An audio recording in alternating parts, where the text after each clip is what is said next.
बिस्मिल्लाहिर्रहमानिर्रहीम। अस्सलाम वालेकुम नाज़रीन, आप यूट्यूब चैनल देख रहे हैं। मैं इमरान खान हूँ। इमरान खान साहब के बारे में ये जो खबरें आ रही हैं कि उन्हें छोड़ दिया जाएगा 1 महीने में, सवा महीने में।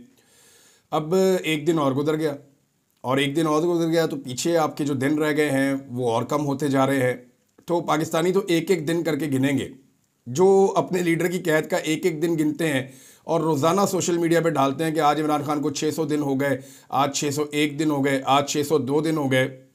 जब उन्हीं पाकिस्तानियों को टाइम दिया गया पाकिस्तान की इंटेलिजेंस एजेंसी ISI के DG की जानिब से, गो कि ये टाइम उन्होंने खुद से कोई बयान देते हुए नहीं दिया, लेकिन उन्होंने ओवरसीज़ पाकिस्तानियों से जो मुलाकात की तो उसमें कहा कि 4-5 हफ्ते में इमरान खान साहब को छोड़ दिया जाएगा। जो लोग लापता हैं जबरी तौर पे उनका मामला हल हो जाएगा और चीज़ें ठीक हो जाएंगी। ख़ास तौर पे जो मिलिट्री ट्रायल वाला मामला है वो ठीक हो जाएगा। अब दबाव तो बहुत है पाकिस्तान की एस्टेब्लिशमेंट पे। देखें, दबाव किन चीज़ों का है ये हमें याद रखना पड़ेगा। जिन चीज़ों का दबाव है, नंबर 1, पाकिस्तान की मईशत खड़ी नहीं हो रही। लगातार ये तमाम इकदाम करके देख चुके हैं, मईशत खड़ी नहीं हो रही। और मईशत खड़ी तब तक नहीं होगी जब तक कि लोगों का एतमाद हुकूमत के ऊपर बहाल नहीं होगा। पाकिस्तान में सियासी इस्तेहकाम नहीं है तो माशी इस्तेहकाम आ ही नहीं सकता। लोग पैसा खर्च नहीं कर रहे, बल्कि लोग पैसा पाकिस्तान से बाहर लेकर जा रहे हैं, और जिनका पैसा बाहर पड़ा है वो पाकिस्तान में लाने के लिए तैयार नहीं है। तो एक तो प्रॉब्लम यह है कि सियासी इस्तेहकाम नहीं आ रहा। दूसरा प्रॉब्लम यह है कि आलमी सतह पे बड़ी शर्मिंदगी का सामना करना पड़ रहा है, जैसा कि मैंने आपको बताया था और ये खबर हर जगह छपी भी थी कि जो पाकिस्तान के अंदर यूरोपीय यूनियन के नुमाइंदगान आए थे उन्होंने साफ कहा था कि आप GSP+ का जो स्टेटस है उसको फॉर ग्रांटेड ना लें, यानी आप उसको हल्के में ना लें, वो आपसे छिन भी सकता है। हालांकि ये स्टेटस पाकिस्तान के साथ अभी लंबा चलना था, लेकिन पाकिस्तान ने जिस किस्म के काम किए, इंसानी हकूक़ की पामालियाँ की, स्पेशली जो सिविलियंस का मिलिट्री कोर्ट्स के अंदर ट्रायल हुआ, उसके बाद उन्होंने कहा जी हम इसको रिव्यू करने जा रहे हैं और अभी ये जून में गालिबन ये रिव्यू होने जा रहा है। ये भी एक बड़ा दबाव है। फिर जो पाकिस्तान की मिलिट्री क़यादत है, ख़ुसूसन पाकिस्तान के army chief general Syed Asim Munir साहब, उनके बारे में अमेरिका में जो बिल आया, जो विल्सन लेकर आए, उस बिल को लाकर भी वो बहुत परेशान है। यानी ये पाकिस्तान के पहले आर्मी चीफ हैं जिनके खिलाफ इस तरह का बिल आ रहा है। इससे पहले देखें होता क्या था, जो भी पाकिस्तान के अंदर मिलिट्री चीफ होते थे, पाकिस्तान के हालात ऐसे रहे कि कहीं ना कहीं वो अमेरिका को उनकी ज़रूरत रहती थी। यानी जैसे अफगानिस्तान में उनको ज़रूरत है, यानी ज़िया-उल हक को उन्होंने बर्दाश्त किया, परवेज़ मुशर्रफ को उन्होंने बर्दाश्त किया, इनके खिलाफ इस किस्म के बिल नहीं आए। तो जनरल आसिम मुनीर तो डिक्टेटर नहीं बने, लेकिन इनके खिलाफ बिल आ गया, क्योंकि इनके दौर के अंदर जो चीज़ें हुई हैं वो तो रिकॉर्ड ही टूट गए सारे के सारे। और ये मैं नहीं कह रहा, सारे ही कहते हैं। यानी जिन लोगों ने मार्शल लॉ के अदवार देखे हैं, परवेज़ मुशर्रफ का दौर तो हमने भी बड़ा क्लियरली देखा है, ज़िया-उल हक के दौर को बहुत डीपली हमने सुना है, क्योंकि वो बिल्कुल ख़त्म हुआ था, साथ ही बेनज़ीर भुट्टो की और नवाज शरीफ साहब की हुकूमतें आ गई थी। तो ज़िया-उल हक को सुनते सुनते हम बड़े हुए हैं कि उसने क्या किया था। इसी तरह अयूब खान की कहानियाँ हैं, याह्या खान की हैं, लेकिन वो जो लोग कहानियाँ सुनाते हैं वो कहते हैं जी इतना जुल्म और ज़्यादती तो तब भी नहीं हुई थी जितनी अब हो रही है। यानी तब भी ख़वातीन का एहतराम तो किया जाता था कम से कम। कुछ चीज़ें ऐसी हैं जो तब नहीं की गई थी। हालांकि बांग्लादेश से बहुत अजीबोगरीब कहानियाँ रिपोर्ट हुई, उनमें से कुछ पे आज भी यकीन आता, कुछ पे नहीं आता। लेकिन जब हम पाकिस्तान के हालात देखते हैं तो फिर हम कहते हैं कि शायद बांग्लादेश के लोग झूठ नहीं बोल रहे थे, जो उनकी तरफ से शिकवे और शिकायतें थे शायद वो सारे गलत नहीं थे। वजह यह है कि उससे मिलती जुलती चीज़ें हमने पाकिस्तान में होती हुई देखी हैं। तो एक के बाद एक दिन गुजर जाता है, प्रेशर तो बहुत है। ये जो विल्सन का बिल है ये वाकई प्रेशर डालेगा और एक मुसीबत पैदा कर देगा। और क्या एक ऐसे आर्मी चीफ को कंटिन्यू करवाया जाएगा नवंबर 2025 के बाद, जिसके ऊपर अमेरिका में पाबंदियों की करारदाद हो, या अगर ये पास हो गई तो फिर तो वो बिल पास हो गया तो फिर तो पाबंदियाँ लग जाएंगी।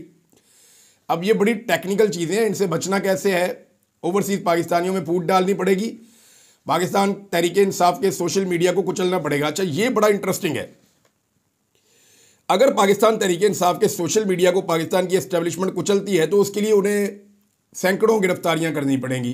पाकिस्तान में लोगों को टॉर्चर करना पड़ेगा, जबरी तौर पर लापता करना पड़ेगा। अभी भी लगभग 1 दर्जन के करीब लोग बताए जाते हैं जो पाकिस्तान तहरीक इंसाफ के जबरी तौर पर लापता है। इनका पता ही नहीं है किधर गए। फरहान चिश्ती हो गए, वो एक और हो गए, उस्मान साहब हो गए, 2-3 और हैं। इनके नाम तो मेरे याद हैं, कुछ और लोग हैं जो अभी रिसेंटली जिनके नाम आए हैं। तो लोगों को जबरी तौर पे लापता किया गया है। इस तादाद में और रफ्तार में बहुत इजाफा करना पड़ेगा। पीका के तहत बहुत सारे लोगों को गिरफ्तार करना पड़ेगा, जुल्म और बर्बरियत करनी पड़ेगी, तब जाकर सोशल मीडिया को पाकिस्तान के अंदर कुछ हद तक हैंडल किया जा सकेगा। पाकिस्तान के बाहर जो ओवरसीज पाकिस्तानी है वो तो फिर भी हैंडल नहीं हो पाएंगे। लेकिन जब सोशल मीडिया के ऊपर इस लेवल का क्रैकडाउन आएगा तो इसका रद्देमल भी इसी लेवल का आएगा। एस्टेब्लिशमेंट को शायद इस बात का अंदाजा नहीं है। एक तो बड़ा खौफनाक रद्देमल आएगा पाकिस्तान के अंदर, और दूसरा जो ओवरसीज पाकिस्तानी हैं उनके इत्तफाक में और इत्तेहाद में इजाफा हो जाएगा। ये आप मेरे से कंफर्म करवा लें। जब जब आप पाकिस्तान के अंदर जुल्म करेंगे, तशद्दुद करेंगे, जबर करेंगे, ओवरसीज पाकिस्तानी पाकिस्तान के साथ खड़े हो जाते हैं। देखें ना, पाकिस्तान में सैलाब आ जाए, जलजला आ जाए, कोई आपको मुसीबत पड़ जाए, कोई आफत आ जाए, तो आप सबसे पहले ओवरसीज पाकिस्तानियों की तरफ देखते हैं और वो दिल खोल कर पाकिस्तान के साथ खड़े होते हैं। ऐसे ही हमने देखा हमेशा पाकिस्तान की हुकूमतों को करते हुए, अपोजिशंस को भी, तंजीमों को भी, सबको यही करते हुए देखा। तो जब वो हर सुख और दुख की घड़ी में पाकिस्तान के साथ खड़े होते हैं तो वो जुल्म और जबर के खिलाफ भी पाकिस्तान के साथ खड़े होंगे। तो ओवरसीज पाकिस्तानी इकट्ठे हो जाएंगे। ये दोनों टारगेट एक साथ अचीव किए नहीं जा सकते। एक तो सोशल मीडिया को अगर तोड़ना और कमजोर करना है तो पाकिस्तान में कुछ हद तक शायद ये कर पाए, लेकिन पूरी तरह से कुचलना मुमकिन नहीं है। नंबर 2, ओवरसीज पाकिस्तानियों में अगर फूट डालनी है तो ये फूट खत्म हो जाएगी जैसे ही आप एक क्रैकडाउन करेंगे। ओवरसीज पाकिस्तानी फिर इकट्ठे हो जाएंगे। और अगर इक्का दुक्का लोगों की आप सोच बदलने में कामयाब हो भी जाते हैं, या वो अपना बयानिया आपकी वजह से नरम कर लेते हैं, या सोच बदल भी जाती है, तो ओवरसीज पाकिस्तानियों की अक्सरियत कल भी इमरान खान के साथ खड़ी थी, आज भी खड़ी है। हालांकि जो पाकिस्तान तहरीक इंसाफ के सनाउल्लाह मस्ती खेल साहब हैं, उन्होंने दावा भी किया था थोड़ा सा पहले कि पाकिस्तान की फौज के अंदर जो सर्वे हुआ है वो एक पल्स रिपोर्ट बनती रहती है। तो उस सर्वे के मुताबिक 94% पाकिस्तानी जो फौज के अंदर काम करते हैं वो इमरान खान के साथ खड़े हैं, ये उन्होंने दावा किया। तो अब आप अंदाजा कर लें कि ओवरसीज पाकिस्तानी कितनी बड़ी तादाद में इमरान खान के साथ खड़े होंगे। पाकिस्तान के अंदर पाकिस्तानी जो हैं वो बहुत महदूद रह गए हैं जो बाकी पॉलिटिकल पार्टीज को सपोर्ट करते हैं। अगर आप फ्री एंड फेयर इलेक्शन करवाएं तो इमरान खान 2/3 अक्सरियत बगैर किसी लंबी चौड़ी कंपेन के आज भी ले सकता है। लेकिन फजलुर रहमान साहब क्या मांग रहे हैं इमरान खान साहब से? Seat adjustment. वो भी ये जानते हैं कि इस वक्त इमरान खान की मकबूलियत का तोती बोलता है, और अगर इस वक्त इमरान खान साहब आ जाते हैं तो 2/3 अक्सरियत लेंगे, उन्हें किसी की ज़रूरत ही नहीं होगी। लिहाजा अगर अपनी सीटें लेनी है तो इमरान खान साहब के साथ सीट एडजस्टमेंट करनी पड़ेगी। ये फजलुर रहमान साहब जैसा मजबूत सियासतदान भी जानता है। अब इमरान खान साहब से एक तरफ तो कहा जा रहा है जी हालात बेहतर किए जाएंगे, टेम्परेचर डाउन किया जाएगा, दूसरी तरफ बंदे अगवा किए जा रहे हैं, जुल्म और बर्बरियत जो है उसको बंद ही नहीं किया जा रहा, और इमरान खान साहब की मुलाकातें भी रोकी हुई हैं। यानी ईद वाले दिन ना बुशरा बीबी की मुलाकातें हुई, ना इमरान खान साहब की मुलाकातें हुई, और कैसा बेशरम मीडिया इसके ऊपर खबर ये चलाई गई कि जी कोई भी मिलने नहीं आया। भाई जब मुलाकातों के लिए अदालती अहकामात लेकर तयशुदा मुलाकातों के लिए वो मिलने आते हैं तो कोई मिलने नहीं देता, और आज तो कोई मुलाकात आप इजाज़त ही नहीं दे रहे और फिर खबर चला रहे हैं कि जनाब बंदे मिलने नहीं आए। अवाम पहुंची क्यों नहीं, लोग पहुंचे क्यों नहीं? तो लोग पहुंचे जी आज इमरान खान साहब से मिलने के लिए। सलमान अकरम राजा साहब जो लिस्ट बनाकर देते हैं कि ये बंदे इमरान खान को मिलेंगे और ये बंदे नहीं मिलेंगे, उस सलमान अकरम राजा साहब को ही नहीं मिलने दिया गया इमरान खान साहब से, अंदाज़ा कीजिए आप। और कोऑर्डिनेटर हैं जो नामजद करते हैं बंदे के, ये जाएगा अंदर, ये नहीं जाएगा। और जो जेल का अमला था वो कहता जी फलां फलां बंदे को हम अंदर भेज देते हैं, और जेल का अमला नाम दे रहा था कि ये बंदे आप अंदर भिजवा दें। यानी जेल अमला की जानिब से बार बार अंसर कियानी एडवोकेट और ताबिश फारूक एडवोकेट को अंदर भिजवाने की हिदायत की गई, जिस पर सलमान अकरम राजा ने दोनों को अंदर जाने से दोबारा रोक दिया। उन्होंने कहा जी आप अंदर नहीं जाएंगे। सलमान अकरम राजा साहब ने कहा, सलमान अकरम राजा ने कहा कि आप हमें अंदर भिजवाएं और हमारे बाद इनको भी भिजवा दें, लेकिन नंबर पूरे ना करें। अगर आप हमें अंदर नहीं भेजते तो कोई भी अंदर नहीं जाएगा। फिर आदम सवाती साहब कोई 1-2 लोगों के साथ अंदर गए हैं, उन्होंने जाके इमरान खान साहब से मुलाकात की, और ये बड़ी बमशेल मुलाकात है। इसके हवाले से जो खबरें हैं वो मैं आपको बताता हूँ, ये एक्सप्रेस न्यूज़ से आपको पढ़ के सुनाता हूँ। स्पीकर खैबर पख्तूनख्वा असेंबली को मुस्ताफ़ी हो जाना चाहिए, इमरान खान साहब ने कहा। अच्छा, लोग वज़ीर आला के बारे में बात करते, इमरान खान साहब ने स्पीकर के बारे में बात कर दी कि स्पीकर को जो है वो मुस्ताफ़ी हो जाना चाहिए। पाकिस्तान तहरीक इंसाफ के बानी इमरान खान ने कहा है कि अगर पार्टी रहनुमाओं पर करप्शन के इल्ज़ामात की तहकीकात करने वाली कमेटी ने फैसला किया है तो खैबर पख्तूनख्वा असम्बली के स्पीकर को अपने ओहदे से मुस्ताफ़ी हो जाना चाहिए। रावलपिंडी अडियाला जेल में इमरान खान के साथ मुलाकात के बाद ये बातें बताई हैं आदम सवाती साहब ने। ये इमरान खान साहब के बड़े करीबी साथी हैं और इमरान खान साहब इन पर एतबार इसलिए करते हैं कि इन्होंने हर तरह का जबर बर्दाश्त किया है। इनकी वीडियोस लीक कर दी गई, इन्होंने उस पर भी प्रेस कॉन्फ्रेंस कर दिया आके। इनकी फैमिली के साथ वीडियोस एक कैमरे में बना के वो लीक कर दी गई खुफिया कैमरों से। इन्होंने वो भी आके मीडिया के सामने रख दिया सारा कुछ। फिर इनके कपड़े उतारे गए, इन्होंने आके वो भी मीडिया के सामने रख दिया। जुल्म और जबर का एक बाजार गर्म किया गया, लेकिन ये आदमी बाज नहीं आया। इसने हर चीज़ आकर बताई बाहर। और इमरान खान साहब को ये लगता है कि आदम सवाती साहब उनके वफादार साथियों में से एक हैं और वो उनको कभी धोखा नहीं देंगे। तो आदम सवाती साहब ने कहा कि मेरी 2 लोगों के साथ इमरान खान साहब से मुलाकात हुई। मैंने इमरान खान को बताया कि सलमान अकरम राजा आपका कभी सौदा नहीं करेगा। मैंने इमरान खान को मानसेरा की करप्शन के मामलों पर बताया। मैंने इमरान खान को बताया कि कमेटी के मामला सामने लाए जाएं। इमरान खान ने कहा कि KP anti corruption findings committee ने फैसला किया है तो स्पीकर केपी के असम्बली जो है उनको मुस्ताफ़ी हो जाना चाहिए। फिर जुनैद अकबर के बारे में भी इमरान खान साहब को बताया और उस पर जो जुनैद अकबर साहब ने कुछ तैनातियाँ की हैं उनको इमरान खान साहब ने वापस किया जाए, ये हुक्म जारी किया। पंजाब के मामला पे आलिया हमजा साहिबा का जिस तरह रास्ता रोका जा रहा है, देखिए आलिया हमजा साहिबा का रास्ता 2-3 तरीके से रोका जा रहा है। एक तो एस्टेब्लिशमेंट कोशिश करती रहती है कि आलिया हमजा साहिबा को डराया जाए, धमकाया जाए, वो काम ना कर पाए। दूसरा, पार्टी के अंदर भी उनकी मुखालफत पैदा हो रही है क्योंकि वो बड़े ज़ोरदार तरीके से आगे लेकर चल रही हैं मामलात को। और कुछ लोग ऐसे हैं जो किसी भी एहतजाज से पहले पुलिस के साथ मिलकर गिरफ्तारी दे देते थे और एहतजाज ख़त्म होते ही रिहा हो जाते थे और वो ये कहते थे जनाब हम तो गिरफ्तार हो गए थे, हमने तो बड़ी कुर्बानी दे दी है, हम गिरफ्तारों में हमारा नाम लिखा जाए। तो ये जो वॉलंटियर गिरफ्तारियां थीं इसको भी एक्सपोज किया उन्होंने और लीडरशिप के लिए मुश्किलात पैदा कर देंगे। निकलो बाहर, मैं निकल रही हूँ, तुम भी निकलो। तो पार्टी के अंदर से भी कुछ मुखालफत हो रही है। अब डिटेल तो आदम सवाती साहब ने बताई होगी, लेकिन जो इमरान खान साहब ने कहा कि आलिया हमजा का रास्ता ना रोका जाए और जुनैद अकबर के बारे में इमरान खान को कहते हैं, मैंने बताया कि वो अच्छा काम कर रहे हैं लेकिन कुछ लोग ऐसे लगाए गए हैं जिन पे करप्शन के चार्जेस हैं। तो फिर इमरान खान साहब ने कहा कि इन लोगों को हटाया जाए। अच्छा जी, ये हो गया। और उसके बाद ये बताया एक वकील जो इमरान खान साहब को मिलने गए, मुबशर मकसूद ऐवान साहब, उन्होंने कहा जी इमरान खान ने हमें बताया है कि उन्हें नई किताबें दी गई हैं और 7 माह से उनके बच्चों से टेलीफोन पर बात नहीं करवाई गई। इमरान खान ने बताया कि सियासी मुलाकातें भी नहीं करने दी जा रही और साथ ईद वाले दिन भी इमरान खान साहब की बच्चों से बात नहीं करवाई गई और ना ही उन्हें उनकी किताबें फराहम की गई हैं। बहरहाल ये बमशेल किस्म की मुलाकात थी आदम सवाती साहब की। इमरान खान साहब ने सख्त अहकाम जारी किए हैं और जो लोग कहते हैं कि या जिन लोगों को ये दावा था कि इमरान खान साहब को 4 से 5 हफ्ते में छोड़ा जाएगा, वो चीज़ों को डाउन करना चाहते हैं क्योंकि उन पर भी प्रेशर बहुत है। इमरान खान को ज़्यादा देर अंदर रखना तो मुमकिन नहीं, हमेशा तो अंदर रखा नहीं जा सकता। अल्टीमेटली उन्होंने बाहर आना है और डील करने के लिए वो बंदा तैयार नहीं है। अब सवाल ये पैदा होता है कि वो जो मुलाकातें नहीं करने दे रहे, 1 महीने में ऐसा क्या होगा कि वो इमरान खान साहब को छोड़ देंगे? अब तो जो वक्त है वो 1 महीने से भी कम रह गया है ना। अब तो 3 से 4 हफ्ते रह गए हैं। 1 हफ्ता तो बीच में से निकल गया, 1 हफ्ते से ज़्यादा टाइम निकल गया है। तो अब तो रह गए पीछे लगभग 3 से 4 हफ्ते, क्योंकि 4 से 5 हफ्ते उन्होंने गए थे। तो इन 3 से 4 हफ्ते में ऐसा क्या होगा कि इमरान खान साहब बाहर आ जाएंगे? इन 3 से 4 हफ्ते में अगर इमरान खान साहब ने बाहर आना तो ऑप्टिक्स आपको नजर आ जाते ना। इमरान खान साहब से पहले यास्मीन राशिद बाहर आ जाती, शाह महमूद कुरैशी बाहर आ जाते, उन लोगों के ऊपर फर्द जुर्म आयद हो रही है।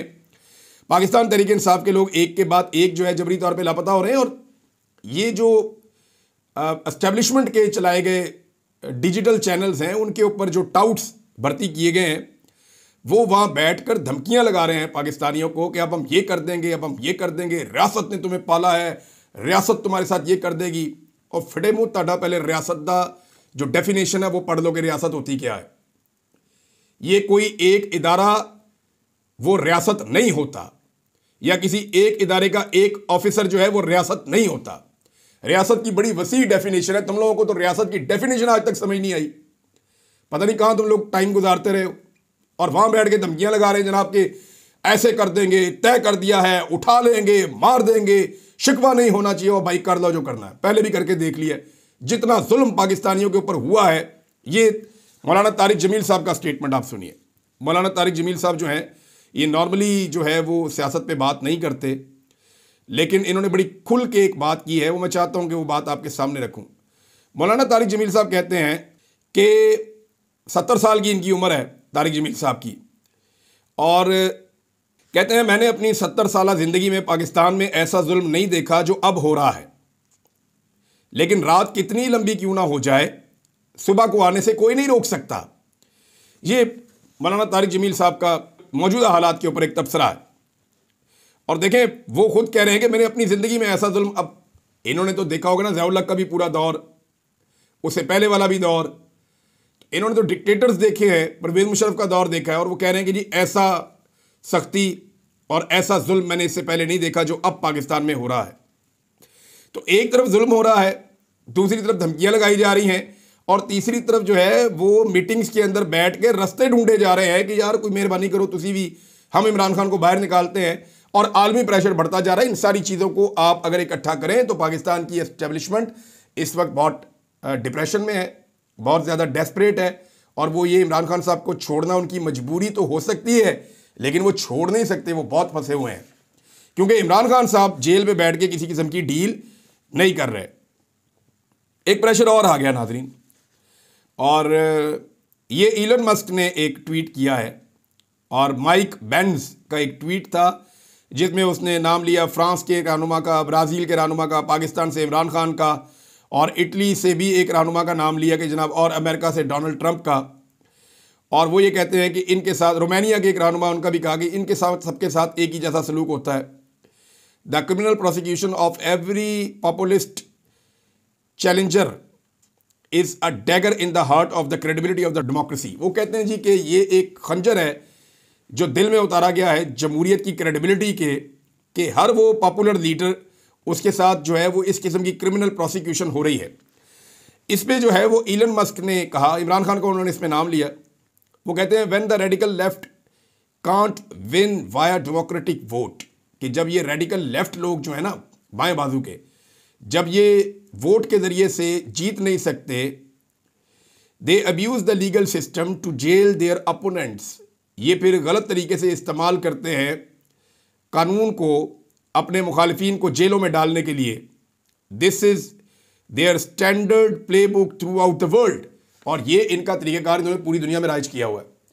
ये इलन मस्क का ट्वीट है, इसके ऊपर भी कोई प्रेशर तो बनेगा, ऐसा नहीं है कि नहीं बनेगा। इलन मस्क जो है वो डोनाल्ड ट्रंप का बड़ा ख़ास, बहुत ही ख़ास, आप ये समझिएगा कि डोनाल्ड ट्रंप के बाद यानी उनका वाइस प्रेसिडेंट इतना नज़र नहीं आता, उनका मार्को रूबियो इतना नज़र नहीं आता, ट्रंप के साथ जितना ज़्यादा नज़र आता है Elon Musk. Even Elon Musk का बेटा जो है वो भी ट्रंप के साथ बड़ा जो है वो फेमिलियर है, उसके साथ कभी इधर जाता है, कभी उधर जाता है, कभी हेलीकॉप्टर में चढ़ जाता है। तो वो हम देख रहे होते हैं, ये चीज़ें मीडिया पे दिखाई दे रहा है, पूरी दुनिया ये जानती है कि जो ताल्लुक़ है इलन मस्क का डोनाल्ड ट्रंप के साथ। और डोनाल्ड ट्रंप के हवाले से, जो विल्सन के हवाले से, ओवरसीज़ पाकिस्तानियों को मैं पहले ही आपको बता चुका हूँ कि उनका ये दावा है कि जो कुछ भी किया जा रहा है, जो बिल लाया जा रहा है, इसके पीछे रिपब्लिकन्स की सोच है, और ये उनका सिस्टम ये चाहता है, ऐसा नहीं है कि ये एक अकेले आदमी की कार्रवाई या कोशिश है। नाज़रीन, बलूचिस्तान के अंदर एक बड़ी वाज़े वार्निंग दी है जो लोग बैठे हुए हैं धरना देकर। इनमें अख्तर मेंगल साहब हैं जो लीड कर रहे हैं। उन्होंने कहा कि अगर 2 दिन में गिरफ्तार खवातीन को रिहा ना किया गया तो कोयटा की जानिब हम मार्च करेंगे। लखपास मस्तूंग पर बीएनपी मेंगल का धरना 5वें दिन भी जारी है। उन्होंने कहा जी 2 दिन हम और देते हैं, यानी 1 हफ्ता हम यहाँ बैठें, और अगर 2 दिन के बाद आपने ये रास्ते ना खोले और हमें कोयटा की तरफ महफूज रास्ता ना दिया तो फिर हम कोयटा की तरफ मार्च करना शुरू करेंगे। इस सूरत में नाज़रीन अब ये एक तसादुम हो सकता है। मेरे ख्याल में इस डेडलाइन के बाद हुकूमत किसी भी वक्त, रात के वक्त, जिन लोगों ने धरना दिया है उनकी गिरफ्तारियों की कोशिश करेगी, उनके ऊपर शेलिंग करेगी, जो तरीक़ाकार होता है वैसे हुकूमत का।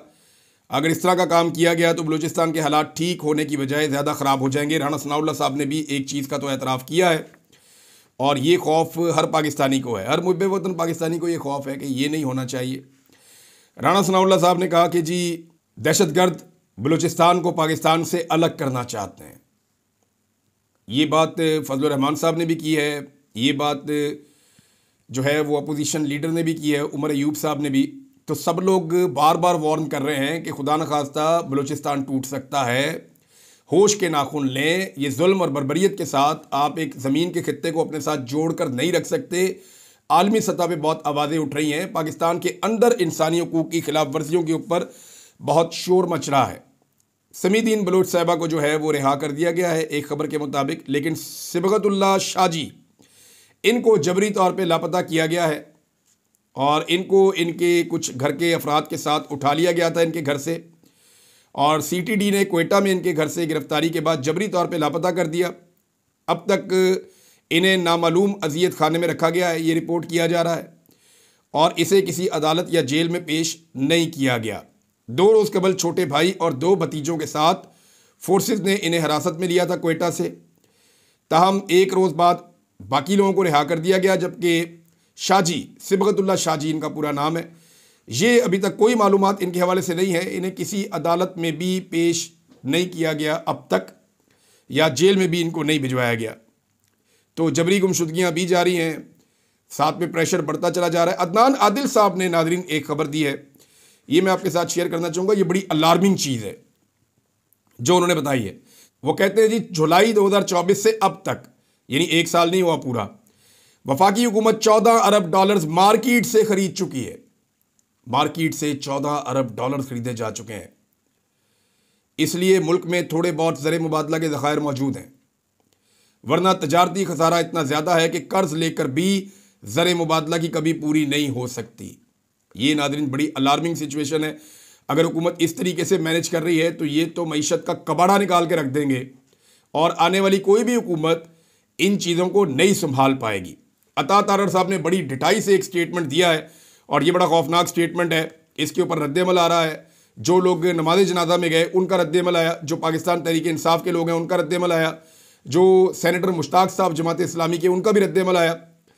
वो ये कहते हैं जी काटलिंग ऑपरेशन में 17 खारजी हलाक हुए, किसी आम शहरी को नुकसान नहीं पहुंचा। ये दावा किया है अता तारड़ ने। हालांकि वहाँ पे बच्चों और औरतों की लाशें सब ने देखी हैं।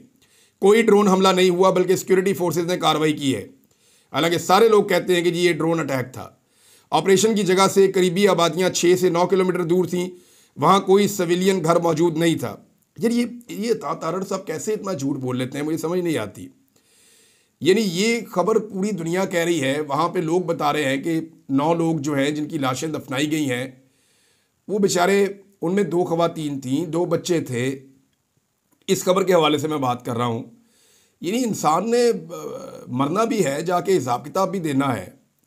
ये कैसे हो सकता है कि आप अब इसमें देखें ना, आप सेनेटर मुश्ताक साहब क्या जवाब दे रहे हैं। मैं चैलेंज करता हूं, आपने बेगुनाह इंसान कत्ल करके जंगी जुर्म किया है, आपके पास सबूत हैं, हिम्मत है तो मेरे साथ इस इशू पर नेशनल मीडिया पर मुनाजरा करें। पाकिस्तान में कानून की अमलदारी होती तो पीका एक्ट के तहत फेक न्यूज़ फैलाने पर आप पर, राणा सनाउल्लाह पर और वज़ीर आज़म पर आप लोग जेल में होते। बदकिस्मती से पाकिस्तान के हुक्मरानों के कुर्सियों पर बैठे लोग दरोग गोई के कारखाने हैं, जो बड़ी बेशर्मी से तवातर के साथ झूठ बोलते हैं। 2 खवातीन, 2 नाबालिग बच्चे और 5 बेगुनाह मर्द 3 खानदानों के चरवाहे थे, और ये टुकड़े लाशों के और जली हुई लाशें थी। मैं खुद इनके जनाजों में शरीक हुआ हूं। अब देखें, ये बता रहे हैं कि किस तरह की सूरत हाल है और क्या कुछ है, पोस्टमार्टम भी हुआ उनका। लेकिन भाई ये वही कहते हैं जो इन्हें कहा जाता है कि ये कह दो, और ये भी मुंह उठा के कह देते हैं। इन्हें इस बात की समझ ही नहीं है कि हमने जवाब भी देना है आगे जाकर। अब तक के लिए इतना ही। अपना ख्याल रखिएगा, अपने इस चैनल का भी। अल्लाह हाफ़िज़।